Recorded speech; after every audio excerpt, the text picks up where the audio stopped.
बिस्मिल्लाहिर्रहमानिर्रहीम। अस्सलाम वालेकुम। Welcome global education. मैं हूँ अरीब। तो कैसे हैं आप लोग?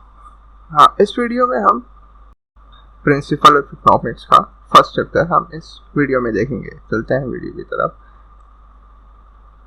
Topic in this video: introduction of economics, definition of economics, definition of economics according to Adam Smith, definition of economics according to Alfred Marshall, definition of economics according to Lionel Robbins, branches of economics, importance of economics, multiplicity of ends and scarcity of means, nature of economics law. तो आज हम जिस video पे बात करने वाले हैं उसके टॉपिक्स हैं ये।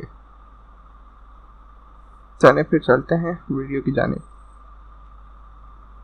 Introduction of economics. In this part of microeconomics, there are 5 topics we will cover. Introduction of economics के 5 पार्ट जो हम इस वीडियो में कवर करेंगे। Definition of economics, branches of economics, importance of economics, multiplicity of ends and scarcity of means, nature of economics law. Micro economics का first part है introduction of economics.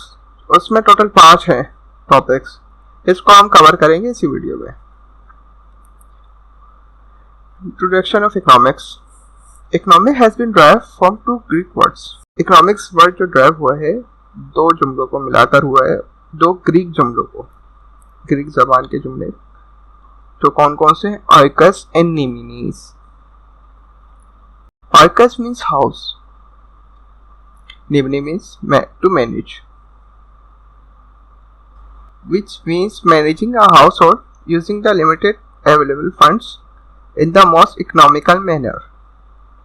इसका मतलब ये है कि एक इकोनॉमिक्स का जो मेन मतलब है, मतलब हाउस होल्ड को मैनेज करना, घर को मैनेज करना, अपने अखराजात को, और बहुत अच्छे तरीके में अपने घर को मैनेज करना। तो आगे देखते हैं। उर्दू में इकोनॉमिक्स का मतलब है मईशत। Economy is mainly concerned with use of limited resources to satisfy unlimited human wants. हमारे पास जो है लिमिटेड रिसोर्सेस हैं, उससे सेटिस्फाई होना है इंसान के लिए, इंसान की अनलिमिटेड वांट्स, मतलब अनगिनत ख्वाहिशात को सेटिस्फाई करना है महदूद ज़राए में। अच्छा, इकोनॉमिक्स में हम जो पढ़ रहे हैं लिमिटेड प्रोडक्टिव रिसोर्सेस जो हमारे पास मैसर हैं, चीज़ें, रॉ मटेरियल जो चीज़ें हैं, उससे हम अपनी ज़रूरत का सामान बना रहे हैं और मुख्तलिफ सर्विस फराहम कर रहे हैं, और उसी से इंसान की अनगिनत ख्वाहिशात को हम कवर कर रहे हैं, उसी से हम पूरा कर रहे हैं। तो ये सब चीज़ें हम पढ़ेंगे economics. Definition of economics. Economics की डेफिनेशन देखते हैं। मुख्तलिफ दौर आए इकोनॉमिक्स के, इसी हिसाब से उसकी डेफिनेशंस भी चेंज होती रही, उसका नज़रिया भी चेंज होता गया। A number of definitions have given by various economics, so we can be grouped together. तो हमने इन डेफिनेशंस को ग्रुप वाइज डिफाइन कर दिए। अच्छा, जो पहले नंबर पे है वेल्थ की डेफिनेशंस, जो एडम स्मिथ ने दी थी, वो वेल्थ की डेफिनेशन है, उसी से हम जानते हैं। और सेकंड नंबर पे मटेरियल वेलफेयर है डेफिनेशंस, और ये दिया अल्फ्रेड मार्शल ने। और नंबर 3 पे है स्कैर्सिटी एंड चॉइस डेफिनेशन से, और ये दी है लियोनेल रॉबिन्स ने। ये प्रोफेसर से सारे, एडम स्मिथ प्रोफेसर हैं, अल्फ्रेड मार्शल भी प्रोफेसर हैं, लियोनेल रॉबिन भी प्रोफेसर हैं। तो हम देखते हैं definition of economics according to Adam Smith. Adam Smith was a philosopher of 17th century. अच्छा, ये जो एडम स्मिथ है ये 17वीं सदी में के प्रोफेसर है। मतलब फ्रेंच रेवोल्यूशन के बाद जो जिद्दत आ रही थी इंसानों में, इंसान नई नई चीज़ें दरियाफ्त कर रहे थे, तो ये उस वक्त के उन्होंने फिलोसफी दी थी और बहुत मशहूर हुई थी इनकी फिलोसफी। ये फर्स्ट मॉडर्न इकोनॉमिक्स के बुनियाद इन्होंने ही रखी थी। जो फर्स्ट फिलोसफी इन्होंने दी थी वो ही कामयाब हुई। वैसे तो और लोगों ने भी दी थी, लेकिन उनकी इतनी इम्पोर्टेंस नहीं है जितनी कि इनकी मानी गई है उस दौर के हिसाब से। इन 1776 में उन्होंने किताब लिखी, an inquiry into the nature and causes of the wealth of nations. ये किताब बहुत इनकी पॉपुलर हुई है और ये अभी तक ही, मतलब इसकी हिस्ट्री में इनका नाम ही है। ये किताब अभी तक मौजूद है और ये फर्स्ट बुक थी इकोनॉमिक्स के से रिलेटेड। ये फर्स्ट बुक थी जो बहुत पॉपुलर हुई है उस ज़माने में, और उस ज़माने में इसकी बहुत राय को माना गया है। अच्छा, उस बुक के हिसाब से जो उन्होंने डेफिनेशन दी थी ये कोडेड है, तो यही आप बोर्ड में पेपर में भी लिखेंगे और यही आप कहीं पे भी एडम स्मिथ की जो ये economics inquiries into the factors those determine wealth of country and its growth, ये डेफिनेशंस ये कोडेड है, यही इन्होंने दिए एडम स्मिथ ने, यही आप बोर्ड में लिखेंगे।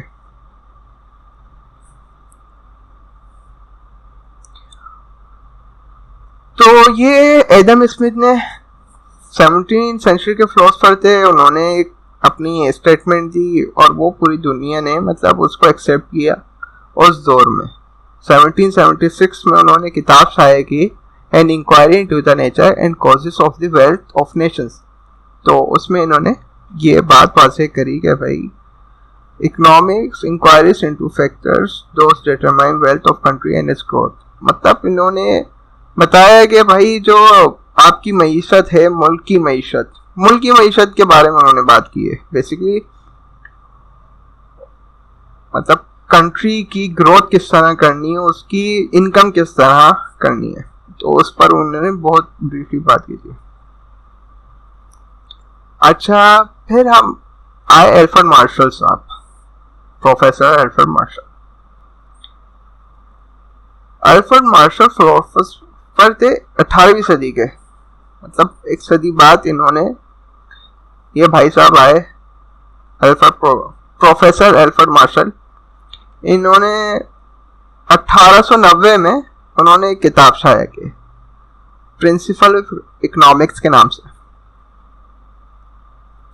According to this book, economics is the study of mankind in ordinary business of life.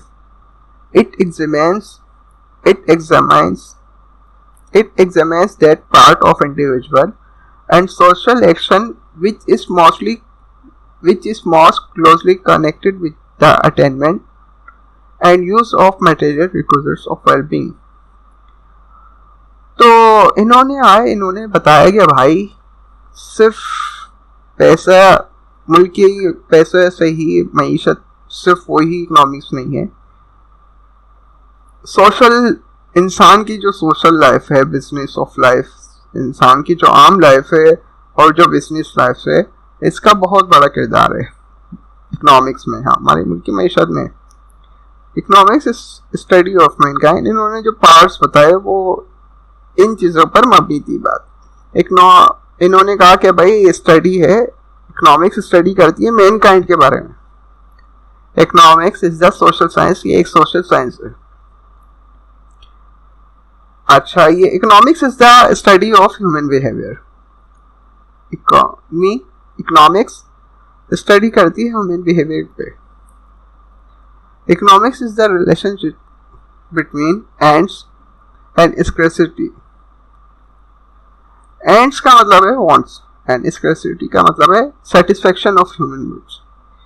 तो ये बात इन्होंने वाज़ेह की एल्फ्रेड मार्शल साहब ने, प्रोफेसर एडमंड मार्शल ने, कि जो आपकी वांट्स हैं, जो आपकी ज़रूरियात हैं, जो आपकी चाहत है, कि जो इंसान की चाहत है वो आपस में रिलेशन रखते हैं, आपस में दरमियान में रिलेशन है आपस में कि इंसान की क्या चाहत है और उसकी क्या सेटिस्फेक्शन है। तो ये बात वाजे की प्रोफेसर अल्फ्रेड मार्शल ने। फिर आए रोनेल रॉबिन साहब, प्रोफेसर रोनेल रॉबिन। ये आए 19वीं सदी के फिलोसोफर हैं। रोनेल रॉबिन 19वीं सदी के फिलोसोफर हैं। 1932 में इन्होंने एक किताब शाया की, nature and significance of economic science. Nature and significance of economic science 1932 में इन्होंने ये बुक शाया की। अच्छा, उसमें उन्होंने बताया economics is the science which study human behaviour as a relationship between ends and square, which means alternative uses। उन्होंने और इस बात को वाज़ह किया कि भाई सही है, इंसान की जो आप कह रहे हो सही है कि इंसान की जो वांट्स है और जो उसकी डिजायर्स हैं और उसकी जो वो हैं स्केयर्स, एंड्स एंड स्केयर्स आपस में रिलेशन में हैं।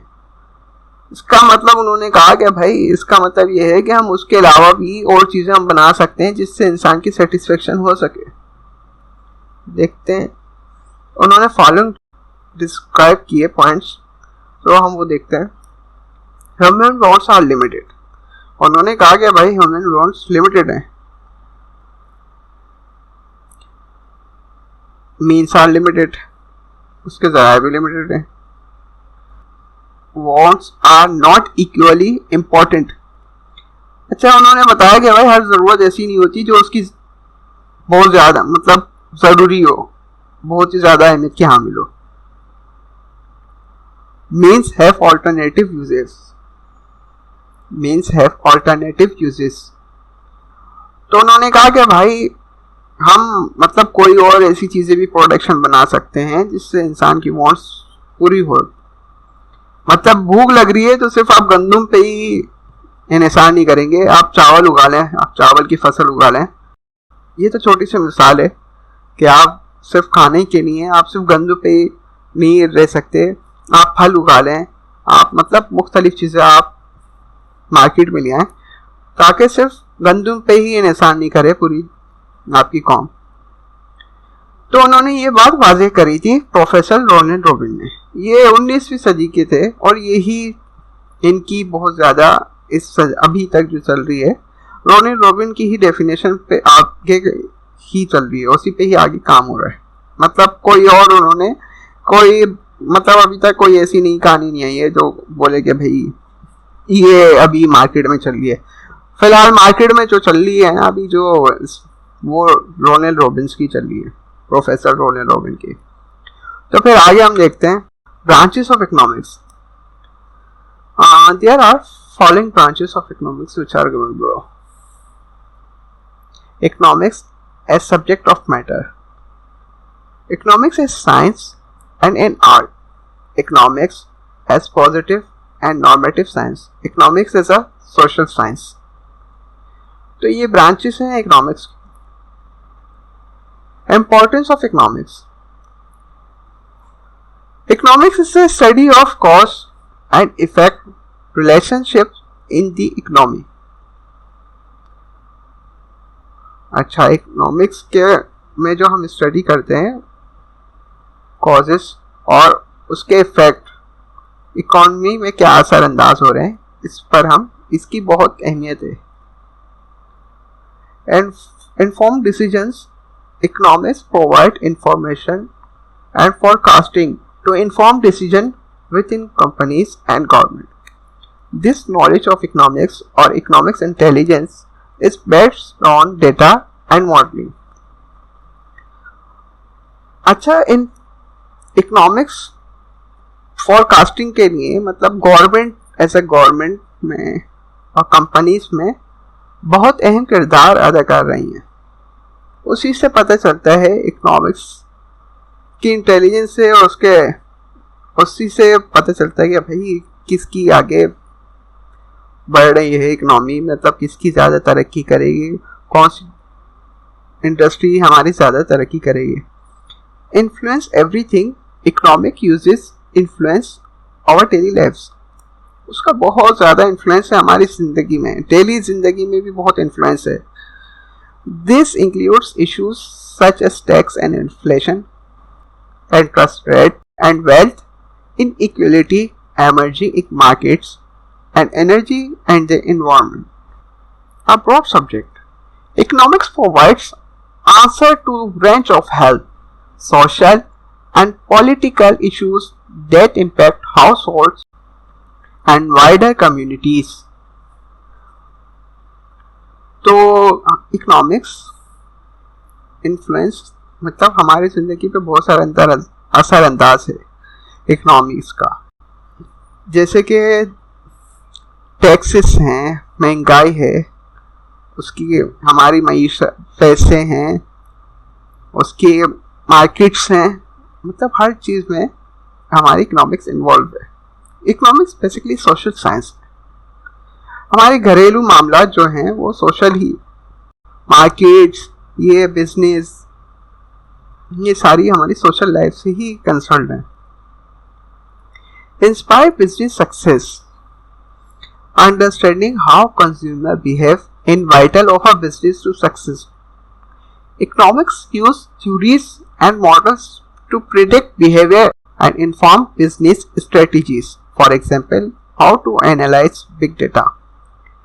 अच्छा, ये इंस्पायर जो बिजनेस की कामयाबी है उसको समराइज करने के लिए, उसको अंडरस्टैंड करने के लिए कि भाई किस तरह का कंज्यूमर है हमारे पास और कौन सी मार्केट में हमें कौन सी प्रोडक्ट देनी चाहिए, ये सारी चीज़ें जो करती हैं एनालाइज, उसमें हमारी इकनॉमी बहुत अहमियत का हामिल है। International perspective. Economics affects the world we live in. Internationally perspective पे हम देखें इकोनॉमिक्स का असरअंदाज पूरी दुनिया में देखा जा सकता है। Understanding domestic and international perspective, हमारे घरेलू मामलात में और इंटरनेशनली तौर पर। हिस्टोरिक एंड करंट, पुरानी वक्तों में देख लें और अभी के वक्तों में। Can provide a useful insight into how different cultures and societies interact. For international corporations, understanding the world economy is key to driving success. हमारी जो मईशत है इकोनॉमिक्स इंटरनेशनली और घरेलू मामलात में और आलमी दुनिया में इसका बहुत ज़्यादा किरदार है, और इसी से जिसकी इकोनॉमिक मईशत मजबूत होगी वही पावरफुल है। जैसे कि आपको पता है कि जिसके पास जितनी ज़्यादा क़ुव्वत ख़रीद है वो इतना ज़्यादा पावर में। Impact industry.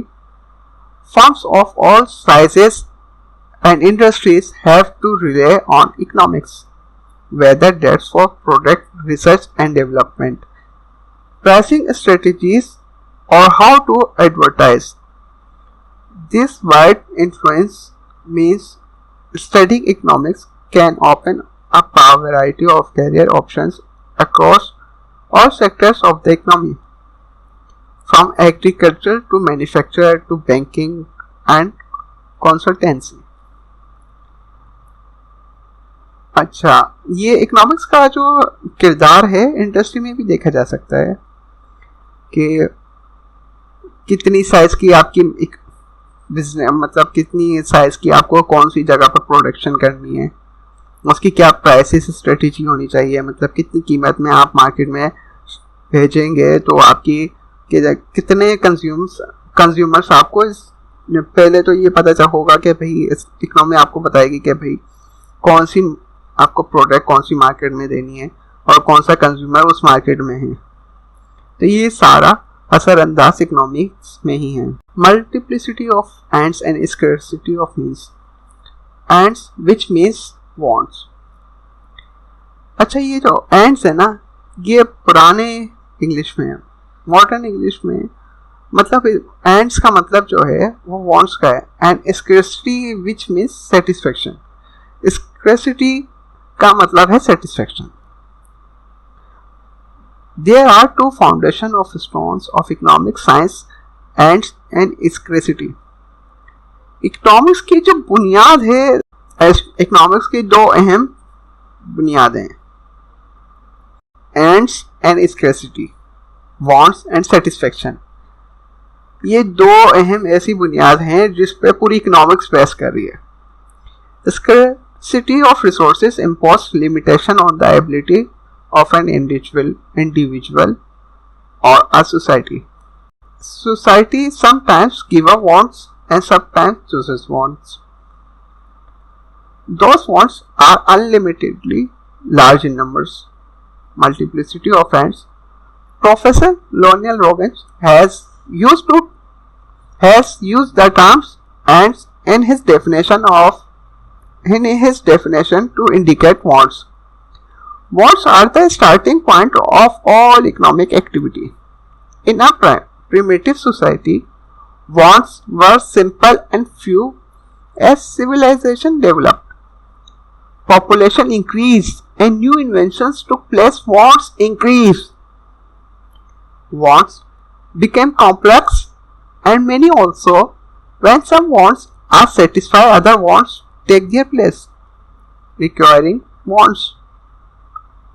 And therefore wants are multiple, increasing and unlimited. In short ये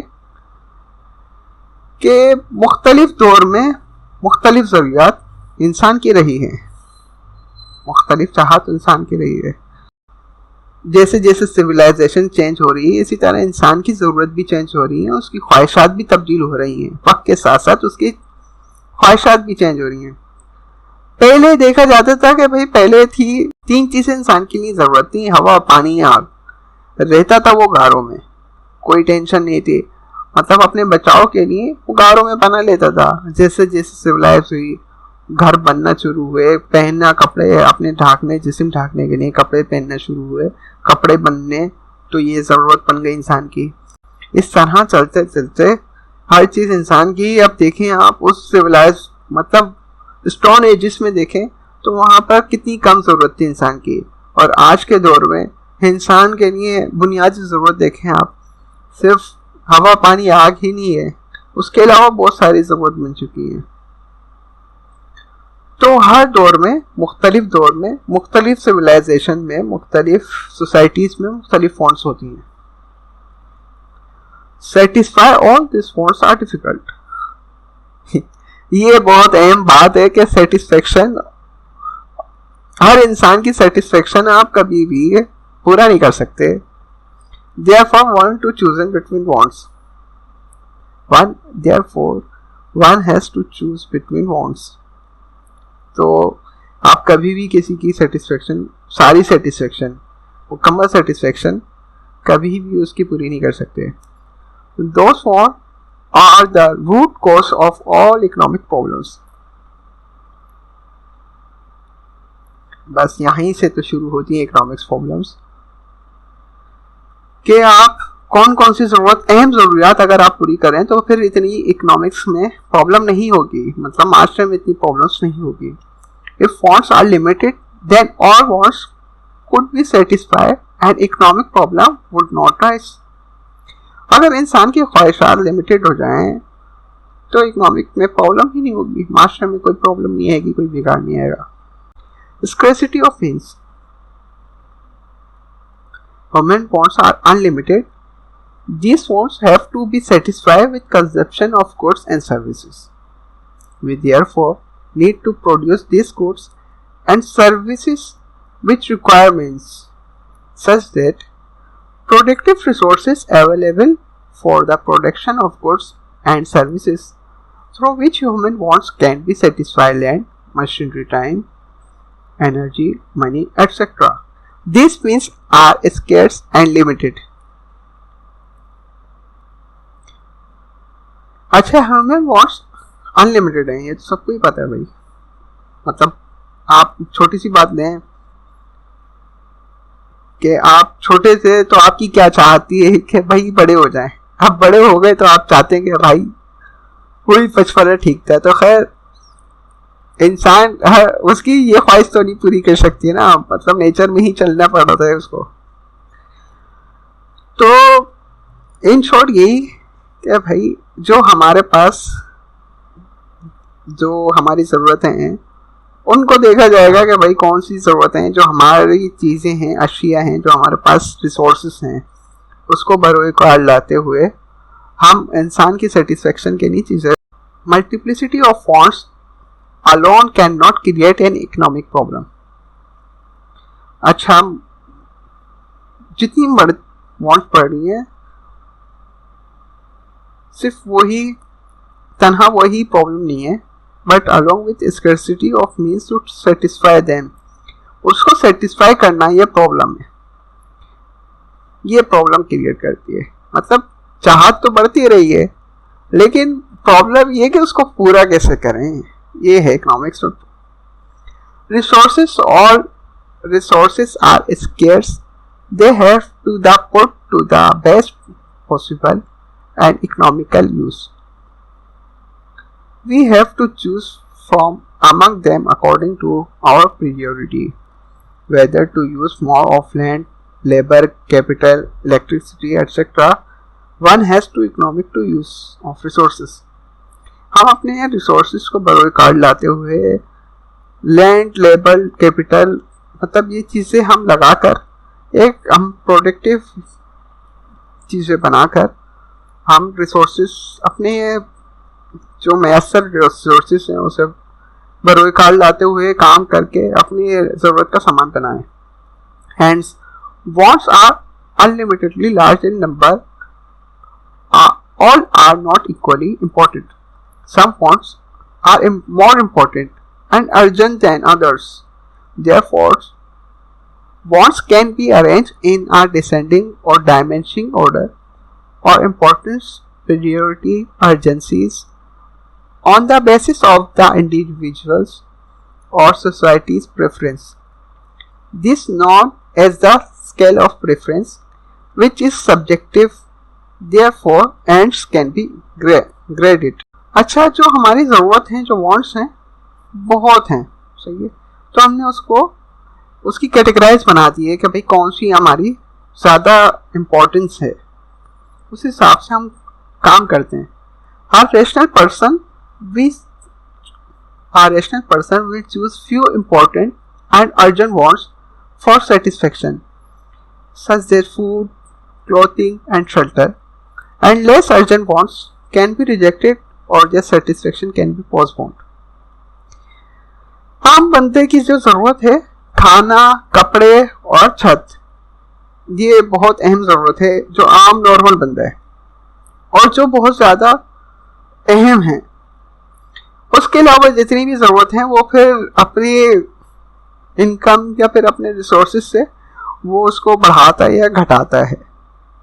All wants were of equal importance would not be possible to choose between them, as graduation of wants would not be possible. अच्छा, कभी ऐसा नहीं होता कि तमाम आपकी ज़रूरत है ना वो सारी इंपॉर्टेंट हो, तो इसलिए इसकी कैटेगराइज बना दी जाती है कि कौन सी इंपॉर्टेंस है और कौन सी नहीं। चलते हैं आगे। Nature of economic law. Nature of economics laws are not a command. अच्छा, जो इकोनॉमिक लॉज है ना वो एक कमांड नहीं है। Economic laws are not like law of state, वो एक स्टेट का लॉ भी नहीं है, which have to obey, otherwise the disobey has to pay a penalty. This makes economics laws generally true but less exact than physical laws. Economics laws are probability laws, not exact relationships, abnormal, as well as normal patterns of probabilities occur in economics, as Samuelson has commented. Nature of economics laws are a statement of cause and effect. Economics laws are never exact enough to enable accurate prediction or propitious existing made। अच्छा, economics loss ऐसे नहीं है कि भाई जैसे physics के loss हैं कि ग्रेविटी का लॉ, न्यूटन का जो ग्रेविटी का लॉ है कि भाई मतलब फिजिक्स का जो भी लॉ है, ग्रेविटी इन्वॉल्व है तो फिर आपको आपकी जो भी फोर्स है वो खींच रही है अपनी तरफ। तो कोई भी चीज़ है आप छोड़ेंगे हवा में तो वो नीचे गिरेगी ग्रेविटी की वजह से। तो ये हमेशा ही ऐसा ही होगा। तो ये बिल्कुल ऐसे ही होगा, लेकिन इकोनॉमिक्स में ऐसा नहीं है। इकोनॉमिक्स में प्रेडिक्ट किया जाता है कि ये वजूहात हैं तो आगे ये होगा। ये चीज़ें इकोनॉमिक्स के नेचर की लॉ के हिसाब से ही। Nature of economics laws are hypothetical, फर्जी है। They are conclusion drawn from certain assumptions or hypotheses, but in these economics laws do not differ from other scientific laws. The laws of science also start from certain hypotheses and deduce certain consequences. Nature of economics laws are tendency. Accurate predictions are not possible in economics alone.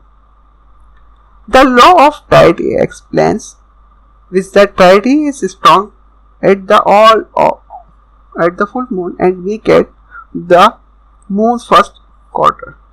On this basis, it is possible to predict the exact hour when the till will rise and the tidity will rise. But this may not happen. It may rise earlier or later than the predicted time due to some foreseen circumstances. तो nature of economics law है, ये ऐसा नहीं है जैसे physics की तरह physics के लॉज हैं साइंटिफिकली। ये फर्जी और जो इंसान देख रहा हो, जो डेटा उसके पास होता है बैकग्राउंड पे, उसको एनालिसिस करके फिर प्रिडिक्ट किया जाता है कि आगे ऐसा होगा। अगर ये चीज़ें हम इम्प्रूव कर लें, हम इन ख़तरात से बच सकते हैं। तो जो हमारे आने वाले ख़तरात हैं हम उससे बच सकते हैं। तो मिसाल के तौर पे इस तरह के सारे मामला इकोनॉमिक्स में हैं।